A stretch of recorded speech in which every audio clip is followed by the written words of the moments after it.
Director of Student Affairs for University Housing at the University of California, Riverside, his alma mater. Prior to that, Scott served as the coordinator for orientation programs and the general keeper of all things school spirit and campus traditions, based part of other duties as assigned. In 2010, Scott co-authored the fourth edition of How to Survive Your Freshman Year, and in 2011 published Seeds of Change, a civic engagement guide. Scott has written numerous journal articles, edited a number of professional best practices reports, serves as a consultant for multiple higher education and social media companies and organizations, including a possible stint as a FITSE grant evaluator. In 2007, Scott earned an EDD in Higher Education Administration from the University of Southern California, despite the fact that he was rooting for UC Riverside at the basketball game. But he went here first, so it's okay. His doctoral research was about how Facebook and other online social networks affect college students' experience, and was chosen as the Outstanding Research Award by the National Orientation Directors Association, NODA, in 2008. Scott continues to be involved in NODA, serving on planning committees, on the board of directors, and as an associate editor of the Journal of College Orientation and Transitions. Scott has expertise in the following areas: student engagement, campus activities, campus traditions, FYE, and assessment. However, Scott is a novice in the area of humor. So, without further ado, please allow me to introduce my friend, Dr. Scott Silverman.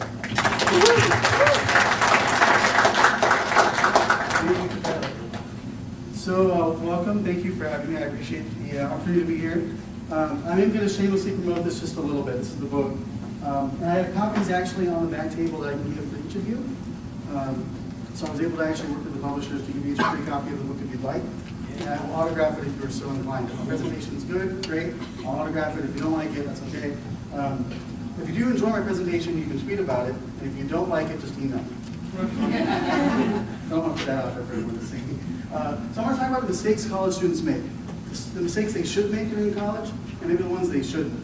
By mistakes, you'll see what I mean as we go further. In terms of the raffle drawing, you enter your business card. What we'll do is the winner, I'll probably pick 2 winners. We'll get half off anytime you might want to bring me to campus. Just saying, available. Cool. So the mistakes students make and how we should support them during those learning experiences. As I mentioned in the book, again, another shameless plug. I'll make one more slide on the book, I promise. Really, the whole thing is a bunch of tips from a bunch of active college students and those who graduated. The principle behind this company, hunderdsofheads.com, the company I work for, was that hundreds of heads are better than one. So there's plenty of things in this book that might not be the most successful advice. But there's plenty of things that are. One of my least favorite things in the book, it says, don't drink red Gatorade before a party. Because when it comes back up, it's going to stain the carpets. Which is true.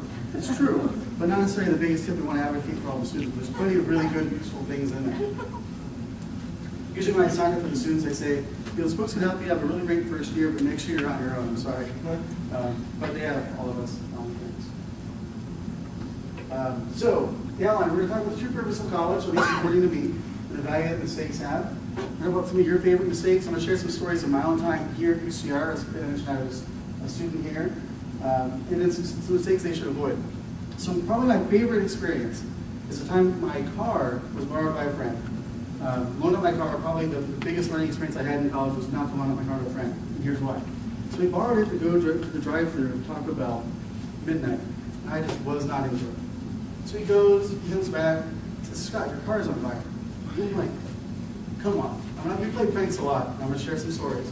But why are you telling me my car's on fire? And as it turns out, he finally convinced me to go outside. And by the time I get outside, I hear the fire sirens. And I see the fire extinguisher foam, the flame retardant stuff all over my car. A 68 Ford Mustang, an antique car that my friend managed to explode practically. So, whole long story short, I realized that was not the funny story I had to share. Bailey was right, I am a novice in the area of humor. I'll come up with some better ones, I promise. So they hit, the engine was stalling out, so they rear-ended someone on the way to Taco Bell. They went to a drive-thru, or ATM actually pulled out a bunch of cash to give to the other driver, even though the other driver had like 20 people in his truck. But he got that he'd get in trouble for driving my car. He did after it lit on fire, but that's a different story. So he comes back, and by the time that they get into the residence hall parking lot, May and I, the smoke is coming out of the car, billowing out. But it's a two-door car, and one of the doors didn't work. There's 4 people in the car.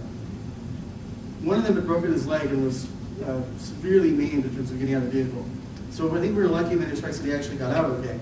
And there were a lot of, he's limping along. He's a good friend of mine. He had just broken his leg skiing. It wasn't a permanent thing.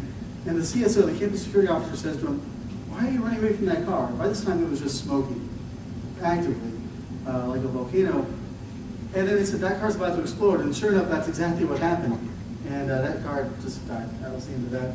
My parents were not happy. It was not in the best of shape, but that's a whole other story. So we all make mistakes. We all do stupid things in college. I bet you there's plenty of things that you did that you're like, "Oh, I kind of wish I hadn't done that." Or you're glad you did, but you know you learned a lot out of that experience. So do any of you have some stories you feel like sharing? We're in a safe space, right? No one wants to share a story? Really? I'll tell you another one, maybe a funnier one. Okay, so I was an active prankster, and we went through the Del Taco drive-thru, and I was in a cardboard box being towed behind my car, obviously before it exploded. I was towed in a cardboard box, and we ordered, and we actually got served. We got food. We got our bill. I paid out of my cardboard box. Literally. And sure enough, the next week, bars went up over the window of the drive-thru, and a sign saying "Vehicle Customers Only." So I'm pretty sure my friends and I are the reasons why Del Taco did not allow people to just walk up and buy food now. That's in the, yeah. So we do stupid things, and I'm sure you have plenty of examples. My theory is that really we should encourage our students to have a fun college experience. I'm not saying we need to tell them to drink red Gatorade and go out partying, or drink other color Gatorade and go out partying, but we need to really support them in all the things they're doing, and know that they're going to learn from different mistakes. And the value of mistakes really is that you'll learn out of that experience, and you'll learn how to do things differently the next time. So what I sort of discovered through trial and error is that experimentation leads to mistakes, but we want them to experiment.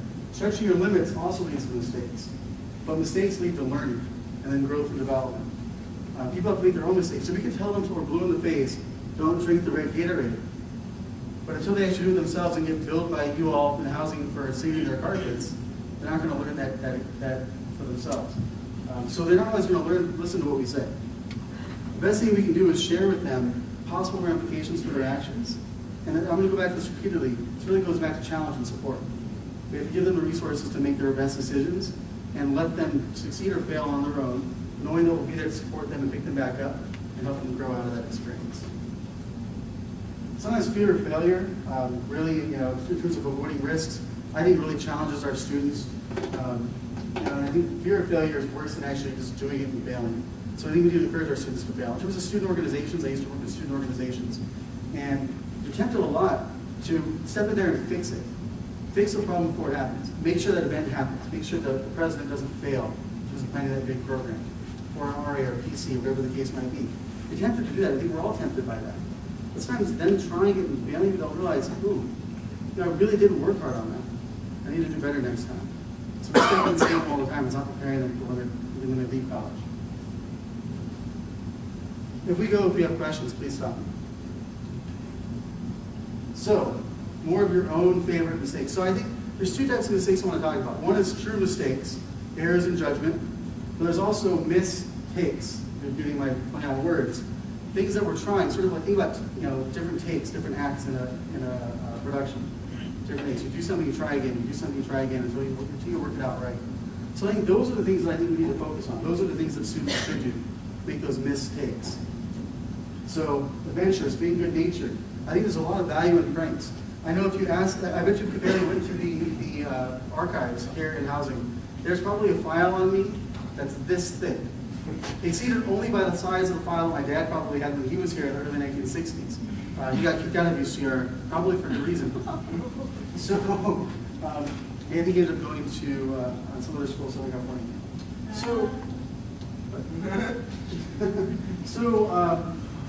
Again, taking the mistakes, having the pranks, having a lot of fun is really, really key.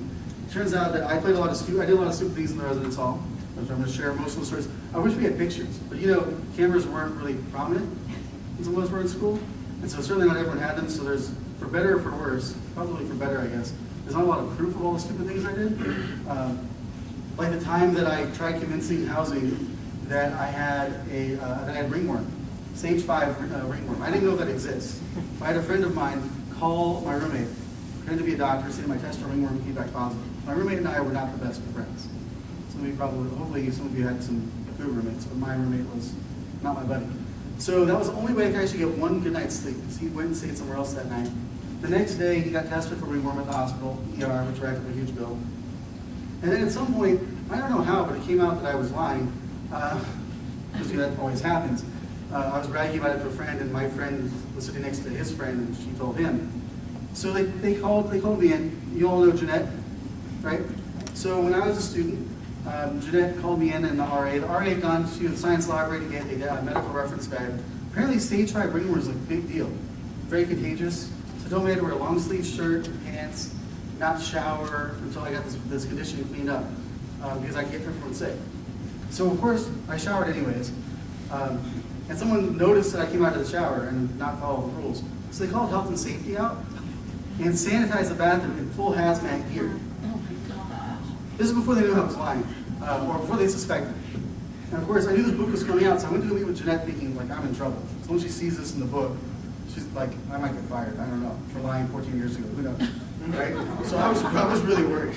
So I went to meet with her, and during the time when I met with her during that meeting, she wanted to know who my doctor was, to sort of find out my results. Right before I went in, being the smart, wise guy that I was, I had my friend call my roommate back and say that my test was mixed up with someone else's, that I really wasn't sick, thinking that would get me out of all the trouble. That didn't work. I moved home for like 3 weeks and eventually found another room to move back into. So I met with Jeanette and I said, Jeanette, we'll let you know I lied to you back then, 14 years ago. You know what her answer was? I know, yeah. She said, we knew. Of course, at the time I blamed everything on Rubidoux. I don't know anything about Rubidoux, but Rubidoux was sort of like, it's sort of a sketchy area of Riverside, or probably one of maybe a few. So I blamed everything on a 24-hour medical clinic in Rubidoux. I said, look, I don't have to tell you who my doctor is. All I have to tell you is that I'm never going to Rubidoux again. So I mixed up my test results. I get like 5 last year. That's awesome. That's my quota usually. I'm done. Peace. I'm out. So mistakes every college student should commit, the mistakes. So getting too involved, having too much harmless and frivolous fun, getting lost on campus, taking any risks at all, and making the most of the college experience. So in detail, getting too involved, wearing too many hats. So you typically think getting too involved is a problem, right? That's typically we say, don't get too involved too soon. One of the dangers we run is we say that to students too much, they might not get involved in enough. So once we support them back throughout after fall quarter, after fall term, and say, you know what, if you've gotten involved in one organization, that's great. Try something else. Add something else to your plate. We don't want them to do too much, but we definitely don't want them to do too little for our money. So they have to make sure it's the right hats, though. So that's got to be something that they want to take on. They don't necessarily need to be officers in all these different student organizations, or they don't necessarily need to become an RA. I tried. For some reason, they didn't hire me. I don't know why. I guess it's that file. So they need to be fine-tuned, balance, have a good mix. Something that's academic in nature, right? Something that's more social. Maybe some good variety. So make sure the students get involved in different ways. And sometimes it means engaged as well. So maybe they're voting in Senate elections. They're getting active in the campus. It's good for them to be involved in things like the Occupy movements that are going on in our campuses. Whatever your political ambitions or political leanings are for even for the students, just getting involved in campus life and being aware of what's going on in the world is really, really key. And they won't do that if they're sitting in their room all the time. So the thing number 2, harmless and frivolous fun. Again, this is where I wish I had pictures of things I did. So I was a big stair sledder. You know stair sledding? We tried cardboard boxes originally. Then we found out that the large round aluminum recycling bins were much, much more effective. So we would shoot down those stairs like a rocket. There are plenty of dings in the B wing of A&I, sorry, that I probably put there. I guess, Erica, you're in A&I, right? Yeah. So sorry about it. I'm sure they've been fixed. There was a time in which we had a giant glow-in-the-dark mural of my friend who was using an automatic wheelchair after he broke his leg, of him in his room. And 2 years later, it was still there. So I guess when people were checking out of the room, it's light out. So you couldn't see the glow-in-the-dark mural. Why no one reported it, I have no idea, but I was a summer RA for honors that year, and I still saw it in there. It was the weirdest thing. So